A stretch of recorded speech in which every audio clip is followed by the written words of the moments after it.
My God, I hate drugs.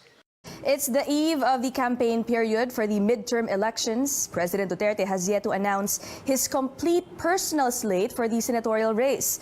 New names have come up, and this early, Malacanang is already defending the president's choices, some of whom are hounded by corruption allegations.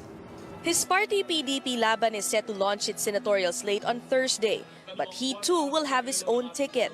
Apart from that, President Duterte also expressed support for his daughter Davao City Mayor Sara Duterte's senatorial bets under her regional party, Hugpong ng Pagbabago. It's an unusual situation, with the president appearing to back 3 different slates. How will he go about campaigning for all of them? Voters could be confused as well. It only means that he has a deep bench of senatorial hopefuls. So regardless of who among them wins, okay pa rin sa kanya.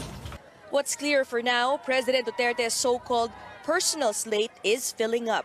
On Friday, he announced a new name in the lineup, Senator Jinggoy Estrada. But I'd like to say that we are supporting. That's the president endorsing a candidate accused of plundering government funds. It appears contradictory to his vow not to tolerate officials with any whiff of corruption.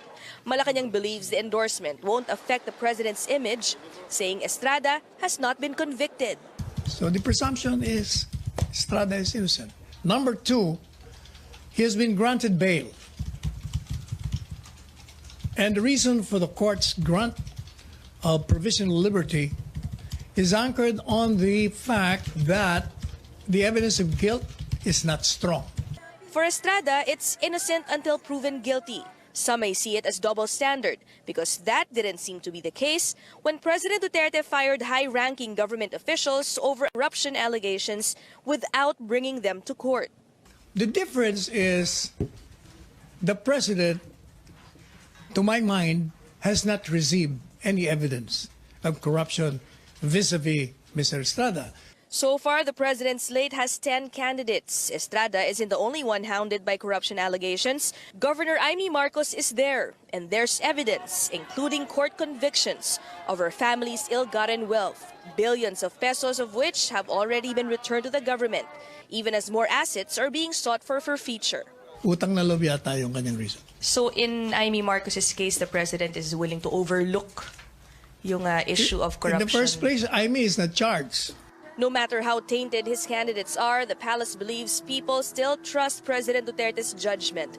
Panelo says there could even be Duterte magic.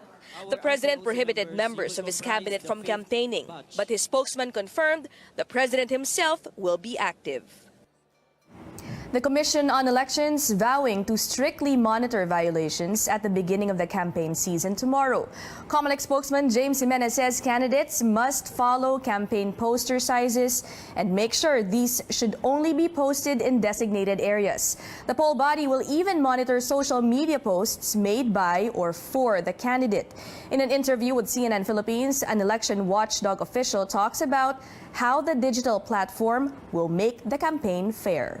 I don't know if it's just probably superficial also monitoring the campaign posters, but it's essentially to give confidence in the electoral process that it's competitive, it's fair to everyone. No, every candidate can mount a campaign regardless of his or her resources. So essentially, that's part of the leveling the playing field or making it fair, no, for everyone to compete.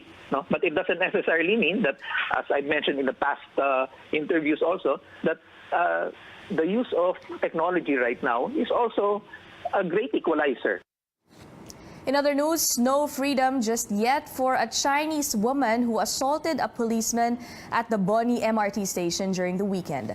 Zhang Zhale is now detained at a facility in Mandaluyong City after she threw a sweet tofu snack, more commonly known as Taho, at a police officer.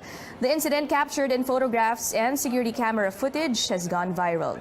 Zhang lost her temper after she was denied entry to the MRT station because of a newly imposed liquid ban. She faces charges of unjust vexation, direct assault, and disobedience to authority. The prosecutor has yet to release a resolution regarding the cases. In the meantime, the PNP awarded the policeman PO1 William Cristobal with a Medal of Commendation for how he handled the incident. Ang pinarangalan natin dito ay yung kanyang one commendable act dito na worthy of emulation by other PNP officers, especially so yung mga nandyan. No? Pinakita niya yung kanyang tiyaga at pasensya, no? Na kailangan ng ating mga kapulisan. Naka-uniform ako, then on duty, nandito ako sa sarili kong bansa, then foreigner ang magamsahin. Siyempre, manliliit po tayo, sir. Ginawa ko lang po yung kung ano po yung gustong mangyari po ng aming Chief PNP na habaan pa yung pasensya at gumawa lang ng tama para sa bayan mo. Zhang's lawyer, Sandra Respal, says her client was very apologetic about the incident. Despite the social media uproar, Respal says Zhang still wants to stay in the country. It's a lesson learned. You know, she should never be emotional in any situation, no matter how bad. She should always use her head because of the consequences of an act. Malacanang issuing a reminder to foreigners in the wake of the viral incident. Presidential spokesperson Sal Panelo calling out bad behavior of some foreign nationals, but saying the MRT incident was an isolated case.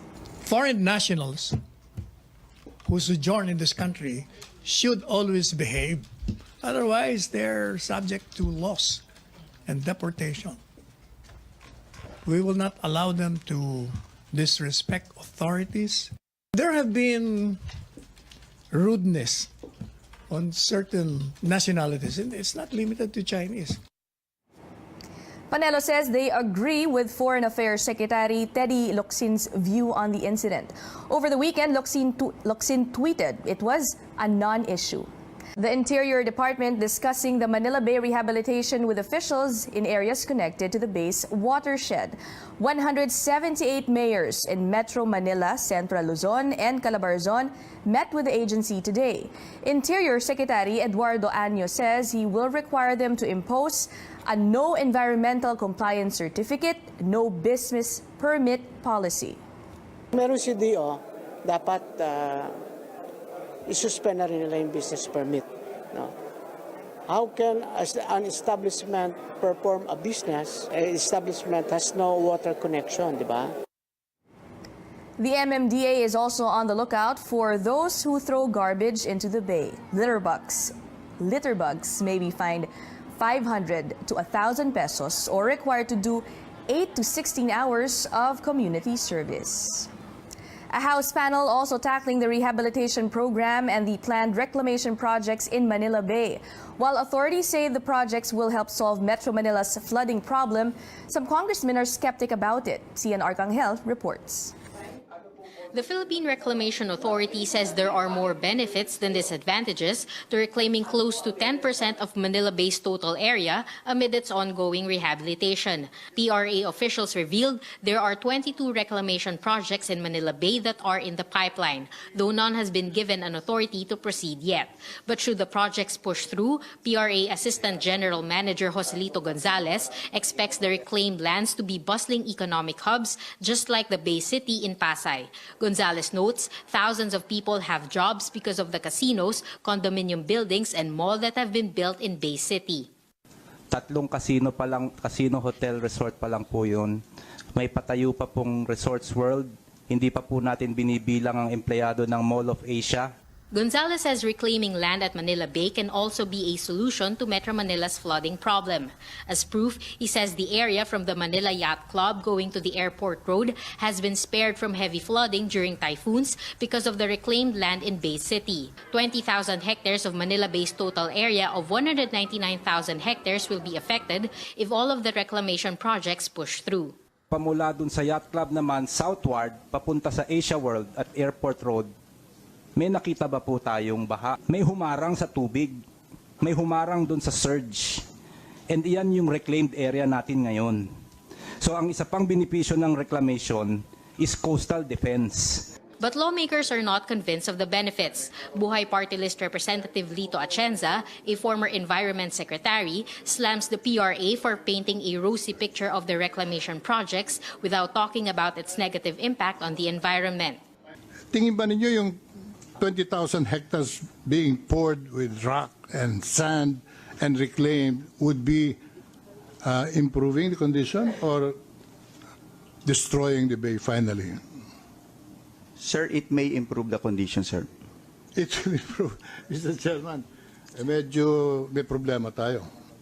Ang pananaw nila ay contrary to all the experts that have already spoken on reclamation. Reclamation is basically damaging.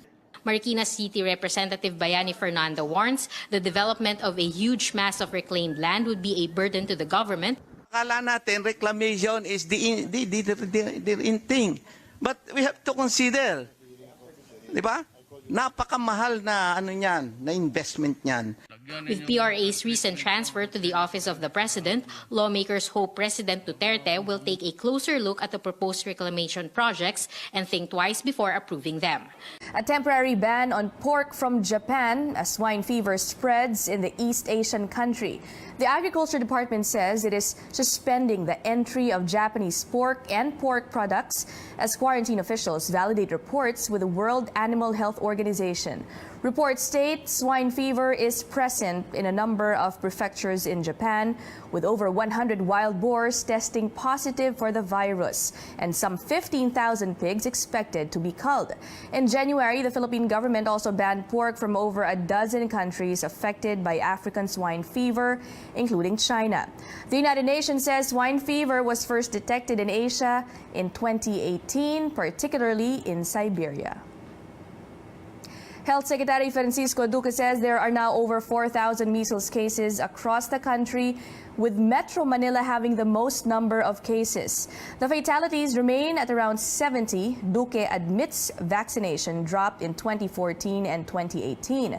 For the recent episode, it's mainly caused by the dengue vaccine scare. Yung 2014, 15, 16, 14 ang talagang nagkaroon ng matinding under-vaccination. At yun ay kinorek. By the way, hindi ako Secretary of Health noon. No? Kasi 17 lang ako dumating. So yung sumadsat ng 2014, naitaas yan to 70%. Tapos in 2018, bumagsak na naman sa 40%. So ang mga kadahilanan sa pagbagsak nitong bahagi na ng term ko is yung dengue vaccine scare. Number 2, yung walang oras ang nanay, busy. Yan ang mga dalawang pinakakaraniwang dahilan kung bakit bumagsak ang coverage ng measles at ng iba pang mga bakuna. Duque adds they are looking into reports of under-distribution of measles vaccines from 2014 until 2017. There is an allegation by certain quarters that there was a shortage based on a COA report. But I am not sure. I'm having it validated just to make sure if there is truth to those allegations. In the meantime, former Health Secretary Pauline Ubial denies there was under-distribution of measles vaccines during her term. Ubial tells CNN Philippines there was a global shortage of measles vaccines at the time. There were WHO meetings that I attended that were saying there was parang shortage of measles vaccine, and the shortage was global. So even if we have the money to buy the vaccine, walang dumarating dito kasi there was a global shortage. Ubial adds the current measles outbreak could be caused by other factors beyond the dengue vaccine scare.